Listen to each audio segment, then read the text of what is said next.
Hi hello people எல்லாருக்கும் ஒரு மிகப்பெரிய வணக்கம். இன்றைக்கி நம்ம இந்த வீடியோவில் எதை பற்றி பேச போகிறோம்?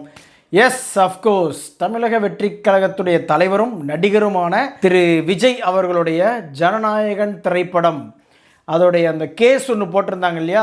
சென்சார் போர்டு வந்து எங்களுக்கு யூஏ கொடுக்குறேன் அப்படின்னு சொல்லிட்டு அதுக்கப்புறமா கடைசி நேரத்தில் நீங்கள் ரிவைசிங் கமிட்டிக்கு போயிட்டு வாங்க அப்படின்னு சொல்லி அந்த சென்சார் சர்டிஃபிகேட் எங்களுக்கு வாங்கி கொடுங்க அப்படின்னு சொல்லி கோர்ட் படியேற நம்ம கேவிஎன் ப்ரொடக்ஷன்ஸ் அவங்களுடைய கேஸ் வந்து 21 ஜனவரிக்கு வந்து தள்ளி வச்சுருந்தாங்க.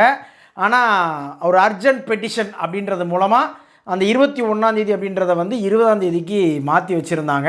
கிட்டத்தட்ட 5 மணி நேரம் சும்மா திகட்ட ரெண்டு பக்கமும் அவங்களுடைய வாக்குவாதங்களை வைக்க ஒரு வழியாக ஒரு முடிவுக்கு வந்துடுவார் இன்னைக்கு அப்படின்னு நினச்ச நம்ம ஆடியன்ஸ் எல்லாருக்குமே வந்து கடைசி ஒரு பிம்பிலிக்கி பிலாப்பி அப்படின்னு சொல்லி என்ன ஒரு தீர்ப்பு கொடுத்துருக்காங்க அப்படின்னு சொன்னால், நாங்கள் எல்லாத்தையும் எடுத்துக்கிட்டோம், அதான் எல்லா ஆர்குமெண்ட்டையும் கேட்டுக்கிட்டோம், ஆனால் தீர்ப்பு இப்போ நாங்கள் கொடுக்க மாட்டோம், இந்த கேஸ் வந்து தேதி அறிவிக்கப்படாமல் ஒத்தி வைக்கப்படுகிறது அப்படின்னு சொல்லி இன்றைக்கி வந்து நீதிமன்றம் சொல்லிட்டுங்க.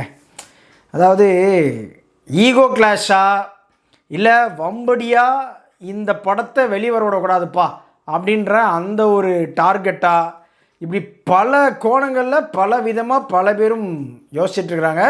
இதில் பாதிக்கப்படுறது யார் அப்படின்னு பார்த்தீங்க அப்படின்னா, உண்மையிலேயே கேவிஎன் ப்ரொடக்ஷன்ஸ் ஒரு பக்கம், இன்னொரு பக்கம் தன்னுடைய காசையே தன்னுடைய மேலாளரான திரு ஜெகதீஷ் அவர்கள் மூலமாக குறிப்பிட்ட ஒரு அமௌண்ட்டை வந்து நம்ம விஜய் அவர்களும் வந்து அதில் இன்வெஸ்ட் பண்ணியிருப்பார். ஸோ அவருக்குமே ஃபினான்ஷியலாகவும் இந்த ஜனநாயகன் படம் மூலமாக ஒரு மிகப்பெரிய ஒரு பாதிப்பு இருக்கும் அப்படின்றது என்னுடைய பாயிண்ட்டு. பட் எதுக்கு வந்து விஜய் சார் அவருடைய பணத்தை கொடுக்கணும்? தன்னுடைய சம்பளமாக கிட்டத்தட்ட 200 கோடி வாங்குறாரு, 250 கோடி வாங்குறாரு அப்படின்னு சொல்லி எல்லாரும் சொல்கிறாங்க இல்லையா?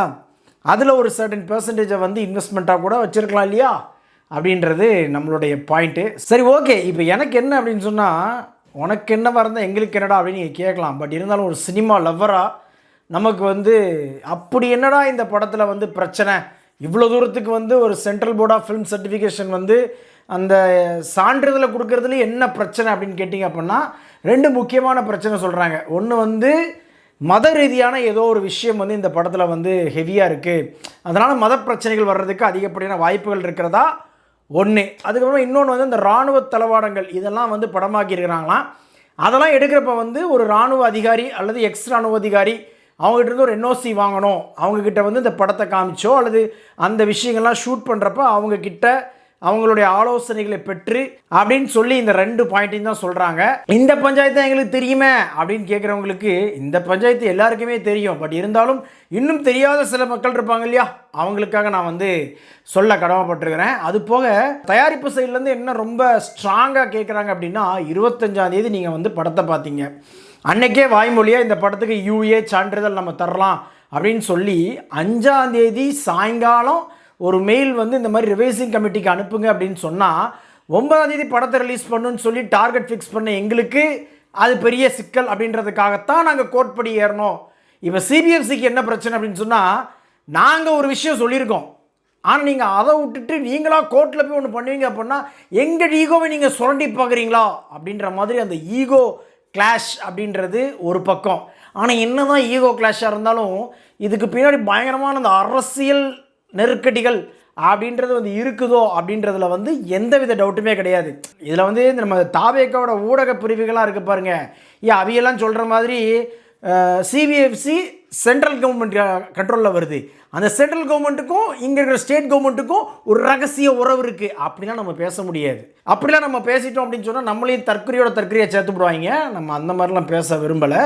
ரியாலிட்டி என்ன அப்படின்னு சொன்னால், ஓவராலாகவே விஜயை வந்து ஒரு போட்டு தாக்கணும் அப்படின்ற ஒரு முடிவோடு தான் சென்ட்ரல் கவர்மெண்ட் இருக்காங்க அப்படின்றது மட்டும் நல்லா தெரியுது. எந்த அளவுக்கு இதன் மூலமாக ஒரு நெருக்கடி அவருக்கு கொடுக்க முடியும் அப்படின்றத மட்டும் ரொம்ப ஸ்ட்ராங்காக பாருங்கடா அப்படின்னு சொல்லி பார்த்த மாதிரி தான் எனக்கு பர்சனலாக ஃபீல் ஆகுது. ஆனால் இருந்தாலும் ஒரு படத்துக்கு இவ்வளோ தூரத்துக்கு ஒரு முட்டைக்கட்டை போடணுமா அப்படின்றது என்னுடைய ஒரு கேள்வி.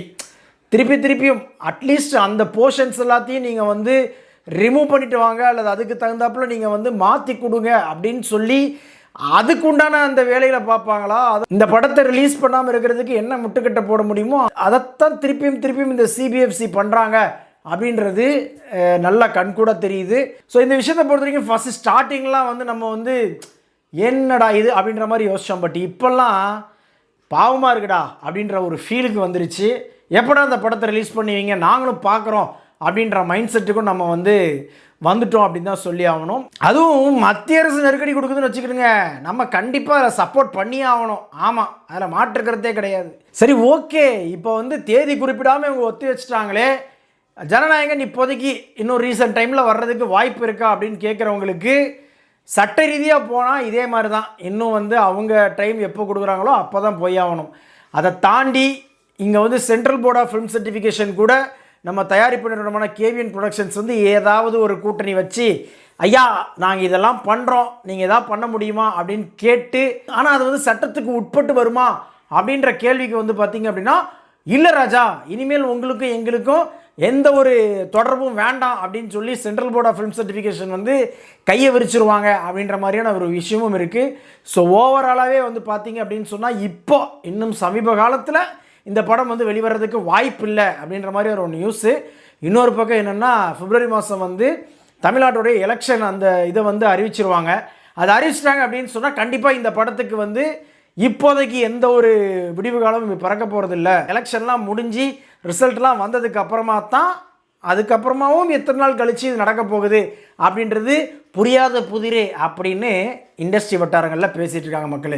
இதுதான் என் கடைசி படம் அப்படின்னு சொன்னதுக்கப்புறமா இப்படி அந்த படத்தை போட்டு வாட்டி வதைப்பாங்க அப்படின்னு குடித்த பச்சை தண்ணியில் கூட நம்ம விஜய் சார் வந்து நினச்சிருக்க மாட்டார் அப்படின்றது என்னுடைய பாயிண்ட்.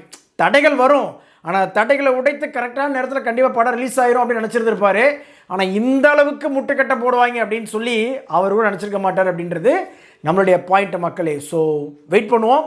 இந்த ஜனநாயகன் கண்டிப்பாக வரும் அப்படின்ற கான்ஃபிடென்ட் நமக்கு இருக்குது. ஒவ்வொருத்தரும் சொல்கிற மாதிரி யூடியூப்பில் இறக்கி விடுங்க அப்படிலாம் நிறைய பேர் பேசிகிட்டு இருக்கேன்.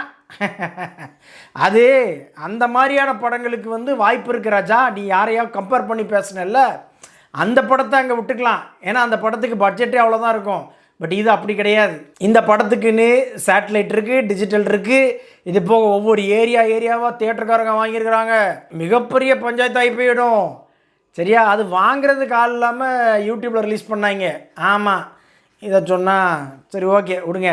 சரி ஓகே, என்ன தான் உனக்கு அரசியலில் இவ்வளோ காழ்ப்புணர்ச்சி இருந்தால் கூட போய் எச்சராஜா கூட போய் விஜயை கம்பேர் பண்ண பாரு. ஐயோ, ஏன் சாட்டை, எதுக்கு இந்த வேண்டாத வேலை? ரைட், ஓகே விடு, உன்னோடைய தராதரம் அவ்வளோதான் அப்படின்னு நினச்சிட்டு நம்ம போயிட்டே இருக்கணும். என்னப்பா திடீர்னு அஜித் ரசிகன் நீன்னு விஜய்க்கு சப்போர்ட் பண்ணுற அப்படின்னு கேட்கலாம்.